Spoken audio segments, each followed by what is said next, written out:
SCIP. Most of you know what SCIP is, but just in case we have some parents out there, SCIP works to support student emotional and behavioral health. We do that through a variety of avenues throughout our community. But we're glad to be here. We're glad to have Sue Anderson here tonight. Sue Anderson is with Voices of Hope. I'll let her kind of introduce herself and what her role is in the community, and then we'll let her get going with her presentation. Thank you, Abby. And as Abby said, my name is Sue Anderson, and I'm the Community Education Coordinator and also an advocate at Voices of Hope. And I left a lot of information out on the table about Voices of Hope in particular. I imagine a lot of you are familiar with us. We are the domestic violence sexual assault program that serves Lincoln and Lancaster County, providing services to empower people who have experienced relationship violence and sexual assault and stalking and other forms of abuse. So this is a large room for me to be presenting to, so I'm going to kind of look all around because I like to look at everyone. So it's a little different venue than normal. So that's my disclaimer for my looking all around. But what I've come to talk with you about tonight, this evening, is yes, healthy relationships. But unfortunately, my reality is I'm going to talk a lot about dating violence as well. And so I do welcome any questions or comments, as we go, rather than holding those to the end. And I'd, just appreciate us being able to have, some conversation or address the questions that you all have as parents or educators or whatever your role is in the community, if that is okay with you. Okay. And so, kind of what we're going to be discussing this evening, healthy, unhealthy relationships, a few facts about dating violence, some of the patterns of abuse, and I would imagine for some of you this is going to be a repeat, but I think if we're trying to learn more about healthy and unhealthy relationships, it's really helpful to kind of have that broad understanding of the different patterns of abuse that happens, and then kind of how we can support our youth and talk about these situations. So I've included some barriers for teens in maybe talking about these issues, kind of some conversation starters for parents or adults, how we can bring up these topics and have conversation about it. What parents can do, kind of what our prevention efforts look like in the schools. So Voices of Hope is actively involved with the Lincoln Public Schools. We, I believe, spent a lot of time at Lincoln Southwest today in a number of different classes. And so I have, information about what we're sharing with middle school and high school students if you have, an interest in knowing, what we're telling your students and what we're talking about in the classrooms. And then also some resources, which I did include out on the front table, just some of the different websites where we get a lot of really great information about dating violence, healthy relationships, and such. So, sound like a plan here? Okay. So, if we're here talking about healthy relationships, just starting with a basic definition of what that's going to look like. A healthy relationship then has very open and honest communication, an even playing field. So everybody gets a say and has, some responsibility in making decisions about what happens in the relationship, feel safe to be open and honest, share their feelings without, fear of negative consequences. And I guess I kind of want to go back and stop myself for a second and share with all of you. I mean, this is what we do at Voices of Hope. This is what we talk about each and every day. And I know for everyone, that's not how your everyday goes. So we talk about dating violence, we talk about domestic violence, we talk about sexual assault and stalking. And so I recognize that these are sometimes difficult conversations to have or difficult things to hear. So I don't feel bad if people leave or do what you need to do to take care of yourself, I guess, which I think is important. So then unhealthy relationships. So I'm going to kind of build as far with healthy, unhealthy, and then talk more specifically about abusive relationships. Sometimes unhealthy relationship can be difficult to kind of distinguish or separate that out between healthy or abusive relationships, because some behaviors start out where it looks healthy. And the example that I have up there on the slide is kind of the technology. So I want to always maintain contact with you, or let's text all the time back and forth. And that can start out as maybe feeling okay, but then move to pretty soon 10, 20 times an hour and it's used to monitor or try to follow you or figure out what you're doing. So in the presentations that I did earlier today at Southwest, one of the things that we talked about with the students was, how much is too much of that texting? How often do you do that if you're in a relationship? And there's a variety of different answers to that. Some of them said 2 or 3 times a day. Some of them said 10 times an hour. But the point being, what moves it from into the unhealthy is, are there consequences if you don't respond? What if I don't have anything to say? What if I'm just done, but my phone died, I lost my phone? And that's when I think what started out maybe looked like something that was okay in a relationship, or it was nice in the beginning to have that contact with my new dating partner, then moves into that abusive or controlling behavior. And like Abby said earlier, if there are questions or comments or disagreements, please, that's what I think we should be sharing this evening. So then an abusive relationship, so now we're kind of moving into that pattern of behavior that's used to exert power and control over a dating partner. And you can see then by the list of the different things or different things that might be happening in an abusive relationship, as far as name calling or the threats of violence, coercion, stalking, just a whole variety of different behaviors and a pattern of behavior. And this would be then moving to to an abusive relationship that's based, again, on power and control, and trying to establish that in the relationship. And then what do I have to do to maintain that power and control? I did include just then the definition for dating violence from the Lindsay Ann Burke Act that was passed in Nebraska in 2009. So dating violence means a pattern of behavior where one person uses threats of or actually uses physical, sexual, verbal, or emotional abuse to control his or her dating partner. And then they provide the definition of dating partner means any person, regardless of gender, involved in an intimate relationship with another person, primarily characterized by the expectation of affectionate involvement, whether casual, serious, or long-term. So a dating relationship can be brand new, somebody you just met, it can be very long-term.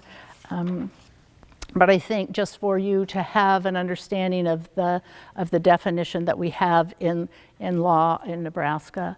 And Lindsay Ann Burke was a young woman who was killed by an abusive partner a number of years ago, and as a result of that kind of widespread attention on the education that everyone deserves about abusive relationships, about dating violence, about resources, where to go for help, and that type of thing.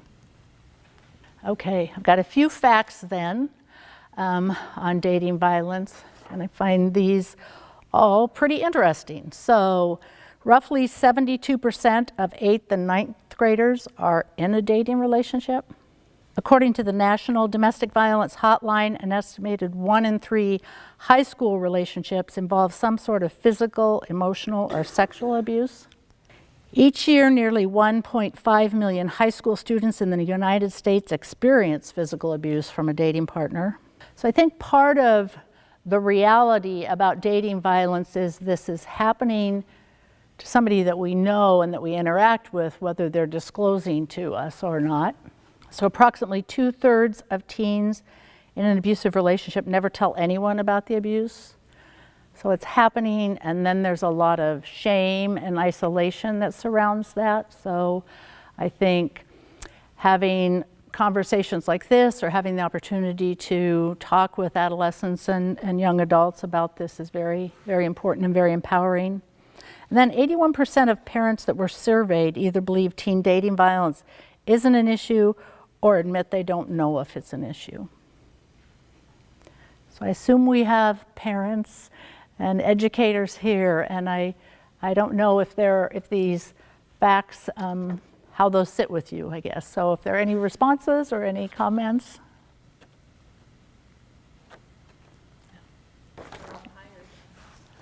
About higher? Yeah. I think just, that for myself, just the vast majority of people that are impacted by this, it's just such an epidemic and such, such an issue to be discussed and to be talked about and to recognize. So I do want to address just a note on the language that I use. So oftentimes, and some of these slides are going to talk about victim, her, and perpetrator, him. The U.S. Department of Justice does estimate that 85% of all relationship victims are female and most abusers are male. Now, that being said, we also know that most males aren't abusive. And I think that's really, really important for me to say several times over. So most of the violence is perpetrated by males, but most men and boys are not abusive. The second point that I included, I think just shows the power of the language that we use when we talk. And so according to Jackson Katz, who is the founder of Mentors in Violence Prevention and does a lot of work with men and boys and really recognizes the use of language and the power in language, to quote, "If we are going to prevent the abuse before it starts, we need to be more honest about who's doing it. While young women are capable of acting cruelly or even using violence, the vast majority of abuse in teen relationships is perpetrated by young men. It's not anti-male to say this. It's simply acknowledging reality." And I think so many times to hear Jackson Katz talk about violence against women, he adds, it's not violence against women, it's men and boys violence against women and girls. Because there is power in the language that we use and really naming what is happening to people. So with dating violence, the issue is very much power and control, and that is something that we talk about all the time. Dating violence begins before the first hit. So I often say to young people when I'm doing presentations, if you met somebody, went out to eat with them, they slapped you or tripped you or something that first time, none of us will go again. But that's not how it happens. So a lot of times abusers are kind of establishing this pattern in a variety of different ways. So maybe in the beginning being very kind and charming, kind of ardent suitors, if you will, as kind of catching the attention of people and doing things that feel good to that person. So the dating violence involves a wide range of behaviors, coercive, abusive behaviors. The purpose, of course, is to establish that power and control. And then by the time physical abuse is present, there's oftentimes already been a pattern of verbal and emotional, psychological abuse. I know a lot of times people will ask or wonder, is it a progression? Does it start like I'm going to call you a name, and then I'm going to, tell you can't spend time with your friends, and then I'm going to shove you, and then I'm going to slap you, and then I'm going to use a closed fist? And it can happen that way, but it doesn't always happen that way. So we don't ever talk about, it's only name calling, because we recognize all of this as all of it being connected and all of it being very threatening and hurtful and harmful in a number of different ways. So I want to talk then a little bit about the different patterns of abuse, kind of what that might look like. So the emotional and verbal, sexual, physical.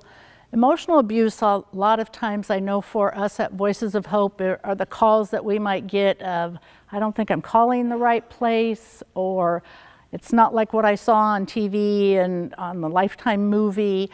And emotional abuse a lot of times is disguised as acts of kindness. So I'm going to say, because I care about you, I don't think you should wear that outfit. Or I'm going to say, because I care about you, don't hang out with those kids anymore, or those friends. Or because I care about you, you probably shouldn't eat that. Or you probably shouldn't be on the soccer team.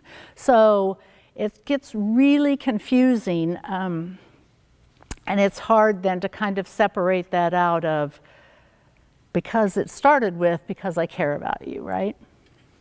So very subtle, and a lot of times, just a whole variety of, all the list that's up there, I hear all the time. So how to act, how to dress, what to eat, who to spend time with. And I think most of us sitting here think, I wouldn't let this happen to me, but it doesn't. I mean, it's not that folks let this happen. It's somebody's making a choice to treat them that way. And again, that pattern gets established, and then it becomes more and more difficult, I think, to end the relationship or leave the relationship. Maybe becomes more dangerous or lethal.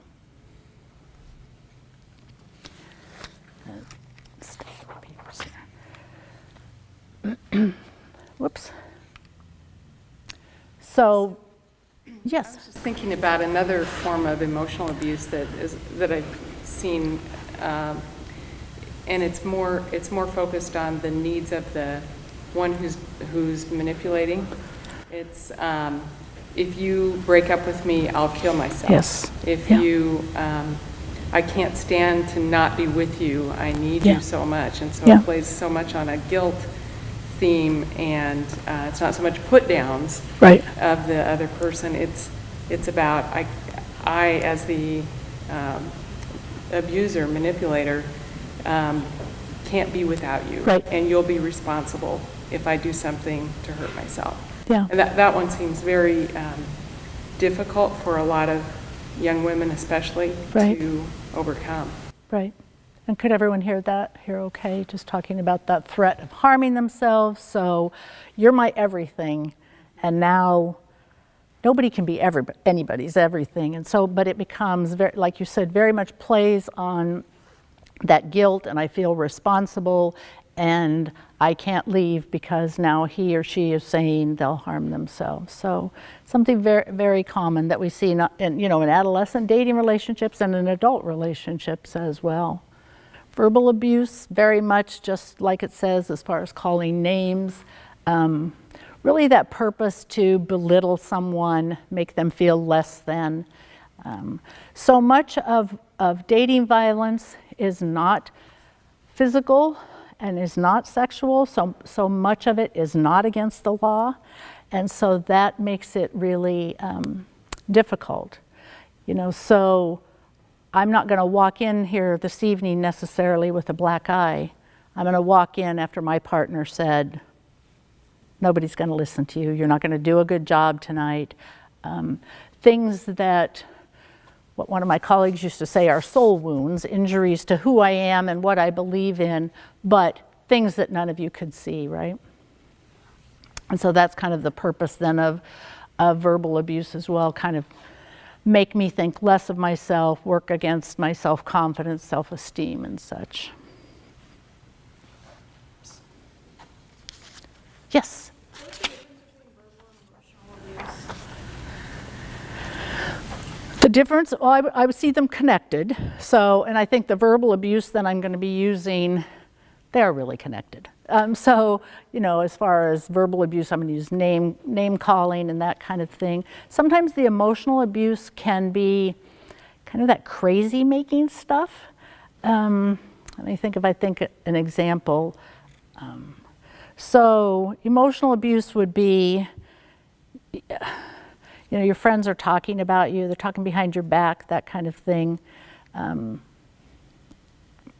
Moving things around in the house is something that I sometimes hear from adults that I'm working with. So I always come in the back door, I drop my keys here, and now my keys aren't there, but my partner says, Sue, you're getting kind of confused, or you're kind of wishy-washy sometimes in what you know. So Emotional abuse can be a variety of different things, and then I think a verbal abuse is actually then using the words.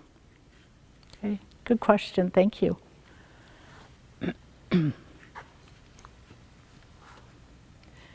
And a lot of times for the people I work with, they will talk about the psychological or the emotional abuse, verbal abuse, taking a long time to heal from. So I've worked with people who've had physical injuries that they could watch. I can watch my black eye heal, or the scratches on my arm. Maybe I can watch that heal, and other people can also see that. But the verbal abuse, the emotional abuse, again, those injuries to who I am, my value, my self-esteem, a lot of times I hear people talk about that taking longer to heal. Sexual abuse can happen in dating relationships as well. So we know that sexual violence happens on a continuum, and it can be verbal as far as derogatory names, that kind of thing. Pressuring a person to have a sexual relationship, not allowing the use of condoms to prevent pregnancy, STIs, just a wide range of coercive sexual violence can happen in dating relationships.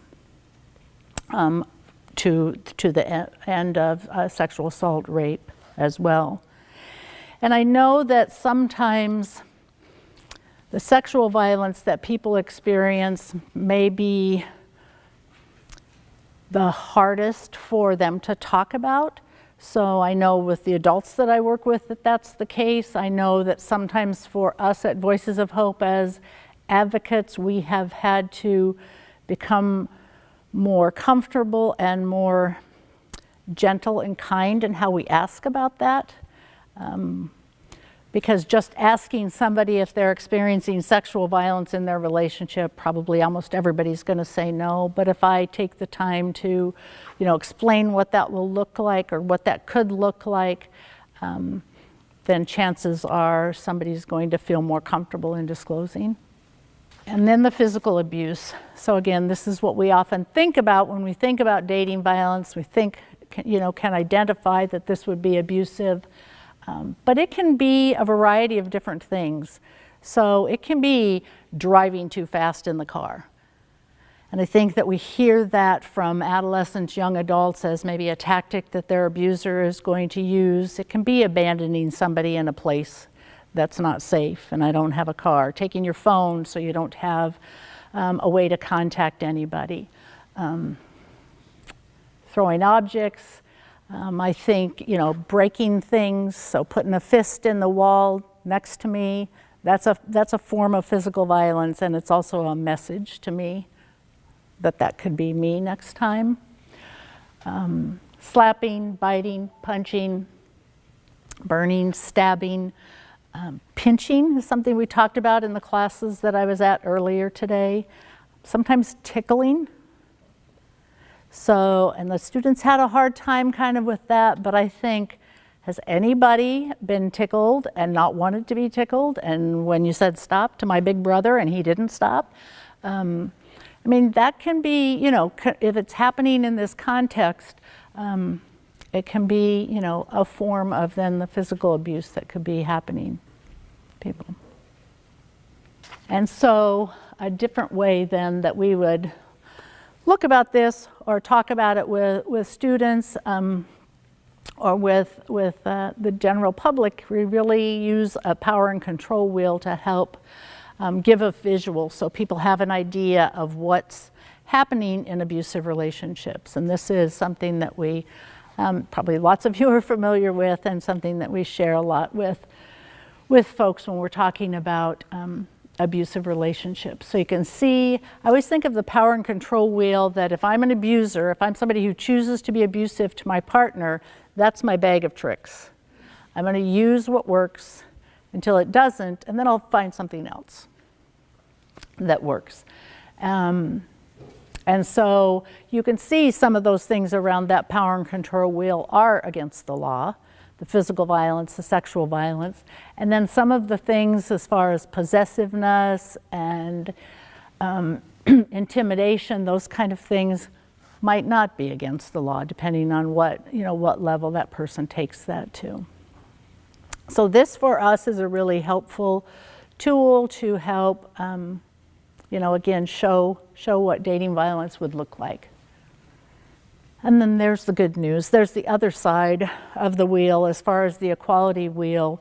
And this then is also very, very important to share when we're doing education and prevention work. So people all have an idea of what they deserve in relationships.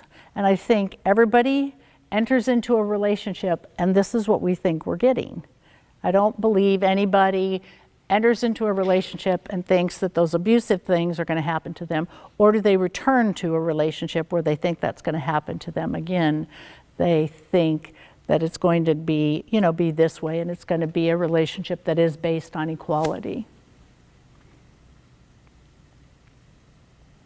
So the open communication, fairness, negotiations, shared responsibility, respect, all very key parts of the relationship. Yes, yeah. Yep, they are a variety of different places, and I think if you even Google power and control wheels, you'll get a whole gallery of wheels that have been adapted in a variety of different ways. And if that doesn't get it enough, it's the Domestic Abuse Intervention Project, so DAIP, from Duluth, and that's where a lot of these wheels originated, so. So how might somebody be, or what might some of the things that an abuser might be doing? They might make excuses. So I think oftentimes, I guess I want to go back to the power and control wheel though to share with you. So again, as I said, if I'm the abuser, and this is my bag of tricks, I would add another tactic or another spoke on this wheel because, as I mentioned earlier, I can also be very charming and very kind and charismatic.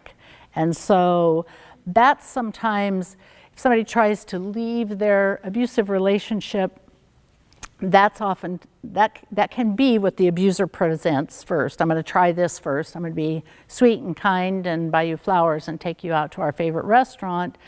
But if that doesn't work, then I'm going to maybe move on to, choosing some more, or having to up the ante and do something that's more controlling or more physically abusive and those kind of things. So I want to make note of that abusers also have that choice, of being kind, charming.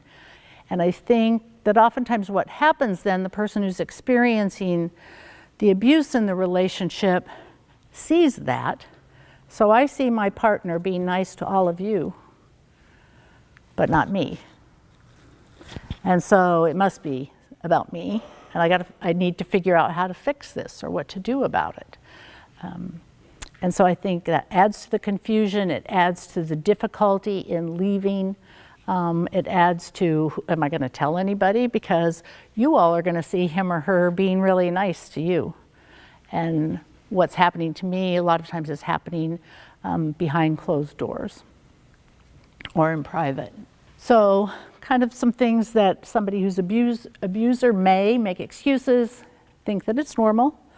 One of the students in the class that I was in earlier today said, maybe that's what they experienced, what they saw at home, don't know how else to react or interact, feel that they don't have control in the relationship, grow increasingly abusive over time, so a lot of times that can increase, can face criminal charges, so dating violence, sexual assault, they're against the law.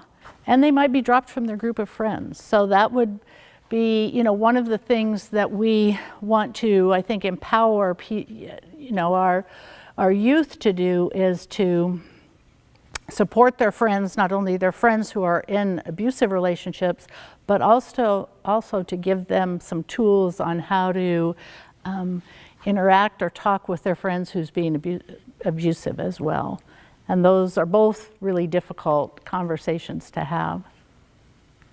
And then, of course, the abused partner is going to be afraid, feel confused. So it's really confusing to be in a relationship with someone who says they care about you, they love you, and then is also treating you this way. So we know that somebody who's experiencing the violence may minimize that or may deny it.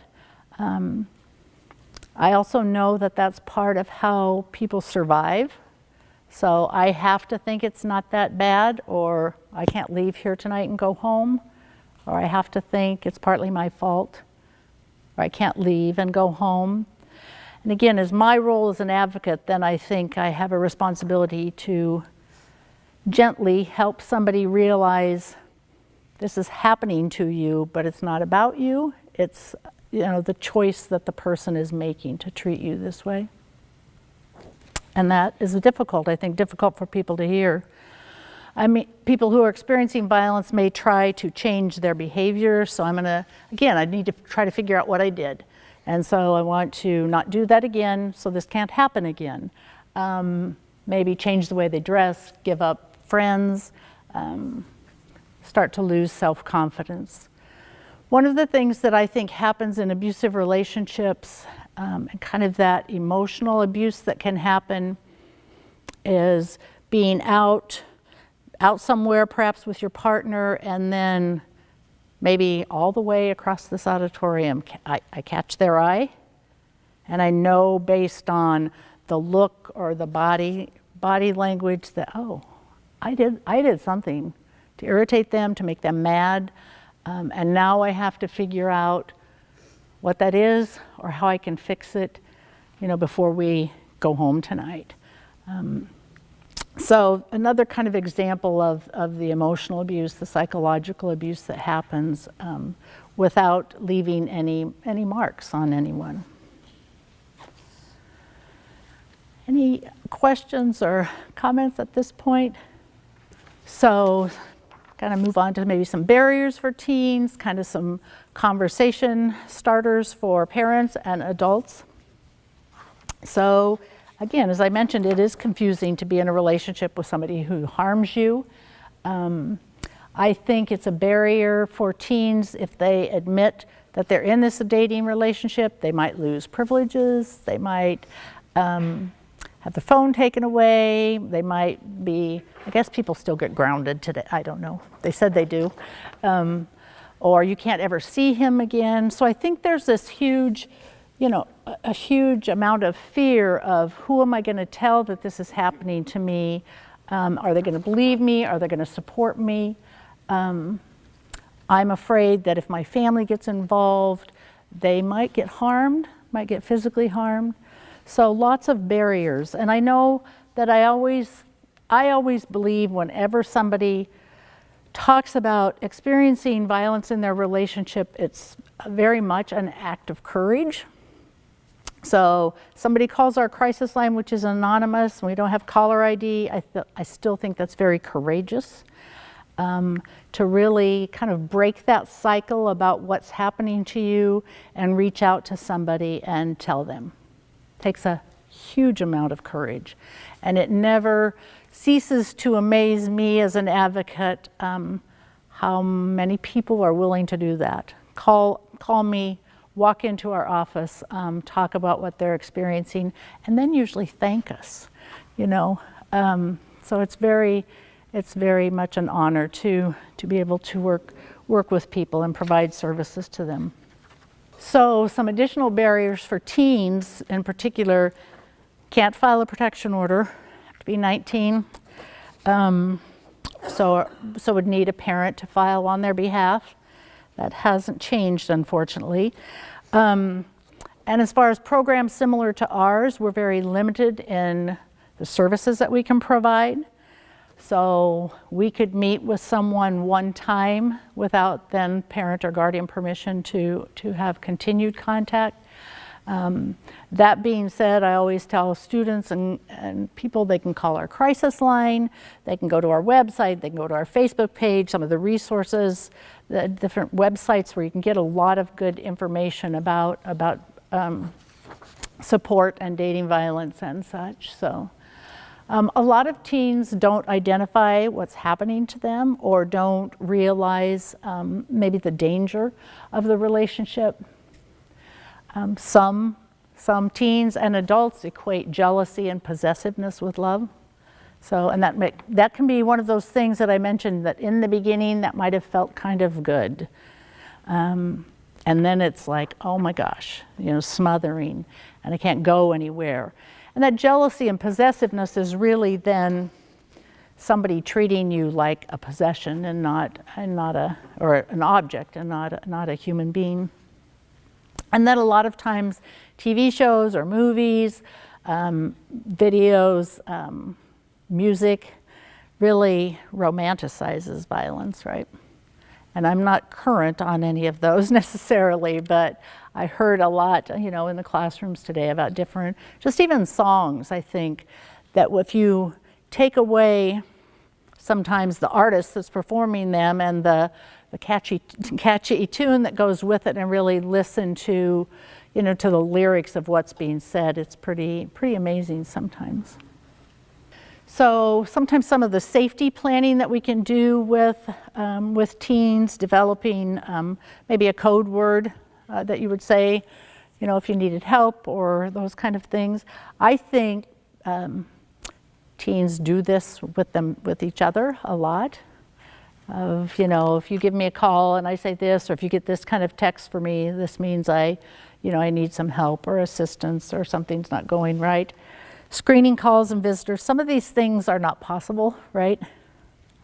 Or they might increase, if you tell me I can't see somebody, that might increase my desire to, or what I'm going to attempt to do to see that person. Keeping numbers of people to call, because originally that said keep change and numbers, but I don't know, I think everybody has a phone, but sometimes phones get broken, and a lot of times people don't know the actual number of, everything's stored in there. So, I hear that a lot. People, I don't know this person's number and my phone got broken or my phone got stolen. And so it's just okay to have, a hard copy of some phone numbers of support people, those kind of things. Sometimes safety planning involves a different route home from work, changing some of the activities at school. I want to acknowledge the injustice of this because safety planning means that the person who's experiencing the violence has to do all these things, and it is not fair. So we can be an ally, we can tell the truth. I have no problem saying I don't know, and I'll try to find out the answer. I think it's important for adults to make mistakes openly and to admit those, intervening when we need to be, in a variety of different ways. So I think being aware of resources, knowing, different places to call, those types of things.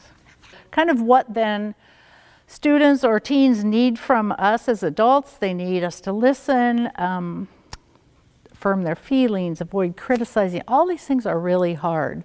I have grown sons, but were all born in the 70s, so they're men now. So this all looks really good up here, but I'm pretty sure I did some criticizing and some judging and some lecturing, and it was really hard.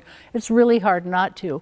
And I think that a lot of times that's done out of, I'm scared, I'm concerned about you, I don't want you to ever see this person again, you're coming home with fingertip bruises on your arms, or you're always sad after you've spent time with the person you're dating. So it's really, again, I think this is easy for me to put a list up there, and it's really difficult to say, go home and do that, or do that with the young people whose lives we're involved in. These are just some of our life-saving messages that we always say when somebody does disclose. So I believe you, I'm sorry, didn't deserve this, I'm glad you told me. And those sound really simple, but I think when you're experiencing violence from a dating partner, from an intimate partner, it's really important to hear these things from lots of different people and in lots of different settings. And I don't think you can hear them too much. You can't tell me, I believe you, or you don't deserve to be treated this way too many times. And so I did kind of find a list and kind of came up with some things that possibly would be ways to start to have conversations about relationships, healthy relationships, abusive relationships. And again, I think the list up here is nice, but then how you put that in action in your day-to-day life when you're busy and lots of things are going on is, more difficult. So just kind of some things to think about, to keep in mind, just having that open environment. Don't, I think as adults it's important to start the conversations and to continue to check in.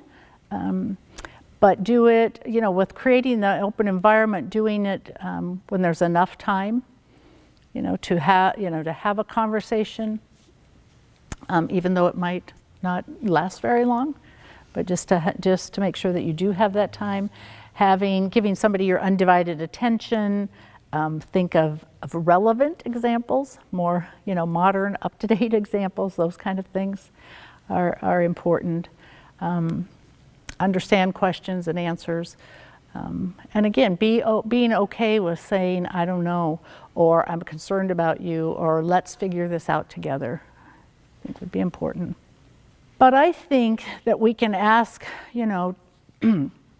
students and teens and children or grandchildren, young people whose lives we're involved in, these kind of questions. So just having conversations about what makes a relationship healthy. Because I think they would have some answers to that.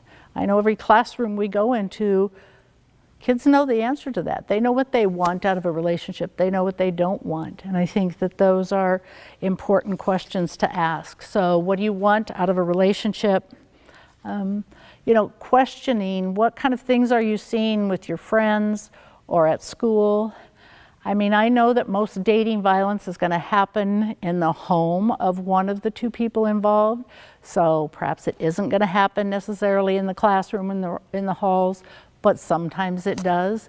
And I think teens know, what their friends are experiencing sometimes, and they probably know more than parents or the adults in their lives. I mean, asking, have you seen any acts of violence? Have you seen anyone using social media, texting to insult, monitor? I mean, which is a huge, huge tactic that abusers will use, is the digital disrespect that happens and the use of technology to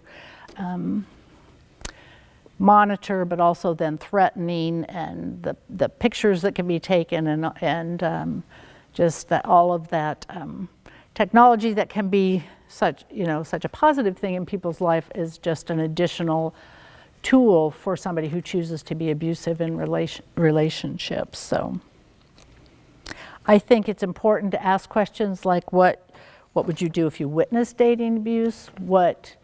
How would you help your friend? What if this was happening to you? What would you do? Do you have an idea?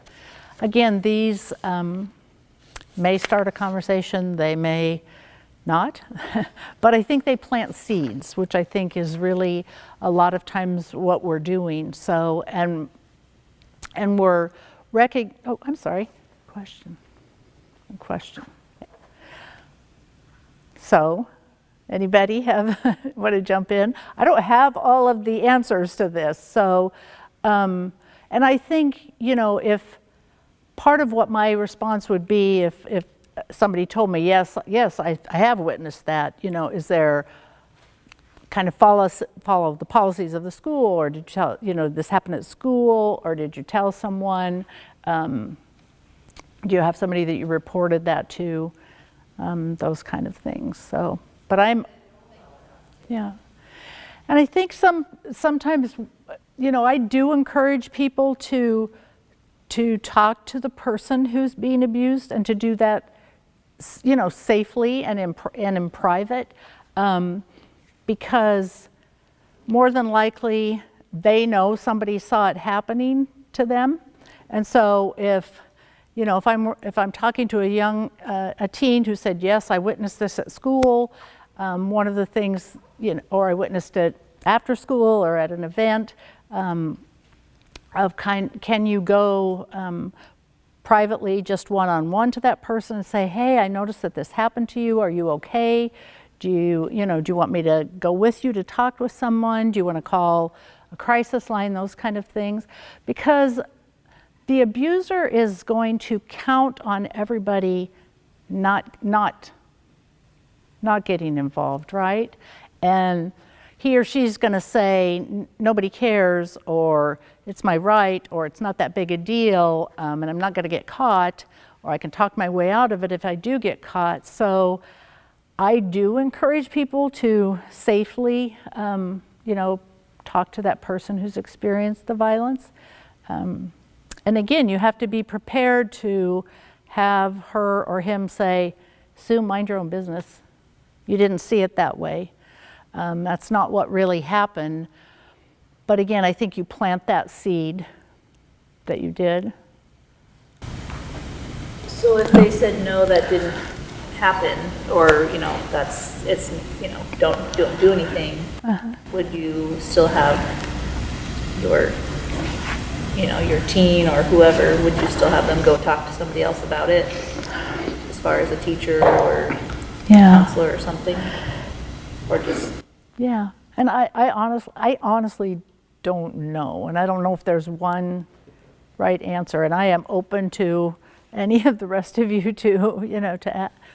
As a parent, if your child is seeing that happening, and if they don't know the victim, or they don't want to step forward because, social implications you're really taking a great risk.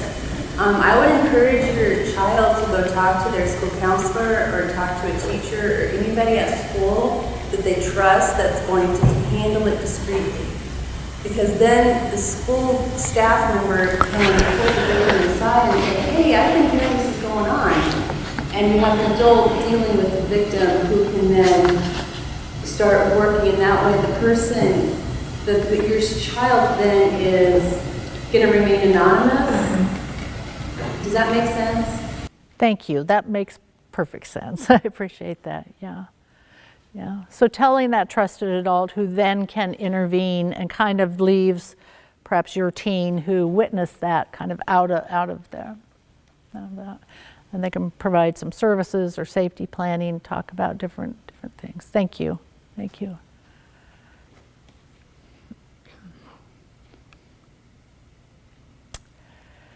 So, yes. If the victim is unwilling to admit that it's going on, isn't there, what can be done in terms of a therapist, or a counselor, somebody stepping in? Isn't nothing the answer if the victim is unwilling to admit that the violence is going on? Again, I guess I go back to the statement that I use, that I know that a lot of what I do is plant seeds with the people that I have the opportunity to work with. Now I know by the time somebody walks in Voices of Hope, they're probably at a place recognizing that maybe something's going on. But I think that it's important for adolescents, for young adults, for us to point out what we're seeing and kind of continue to do that. So safely doing that again. So things like, I notice every time, or that you spent time with this person, this is what I see happening, kind of pointing out what we're noticing and saying things like, I'm concerned about you, would you like to talk about this? Those kind of things. But it is, it's a hard place to get to realize that my dating relationship, my intimate relationship is abusive. That's hard to say. That's hard. Yeah. Yeah. I would assume. But again, I think that we are pointing out, I notice, I observe, I'm concerned about those kind of things. So different things then that we can, that parents can do, that adults can do. Again, lists looks easy. How do we teach assertiveness, not aggressiveness? How do we teach problem solving, negotiation?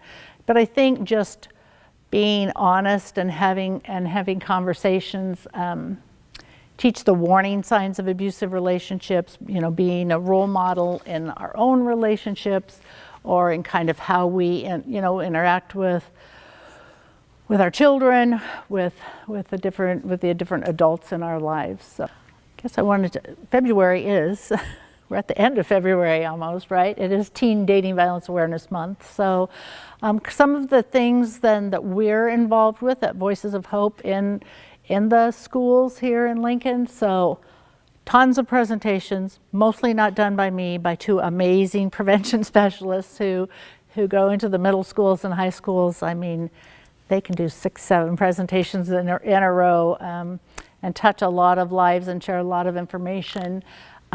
We've had some poster contests in some of the schools. I'm going to show you an example of the red letter campaigns, a red flag campaign, I mean. So some of what happens in middle school presentations is kind of reading a scenario about a dating relationship, giving the students a red flag beforehand, and they can wave it during the presentation where, oh, that sounds kind of maybe unhealthy, maybe abusive, then having them write on the flags. There's a dating pledge that we've had students sign and then display up and down the halls. So just actively writing my name on this, saying I commit to my current future partners to treat them with respect and such. Speaking to community groups, parenting classes in the schools, participating in different health fairs and such. So.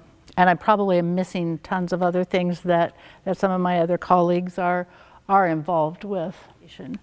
So the presentation that we normally do then to high school students is pretty short. It's about 15 slides, and it's really some basic information about dating violence, and it's really generates a lot of conversation. I think really allows them to think critically about what is healthy and what's not healthy in relationships, gives them some ideas about technology abuse and what that looks like, gives them some we have a little game of stats in the presentation, which always kind of, the answers are at the bottom of the slide, so they can guess from the like 5. So, but it's always kind of amazing. One of the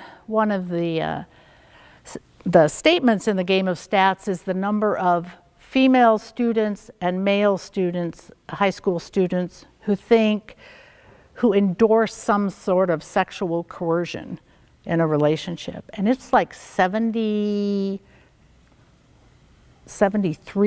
of females, 67% of male high school students think it's okay. So that includes like unwanted kissing, hugging, touching, that kind of thing.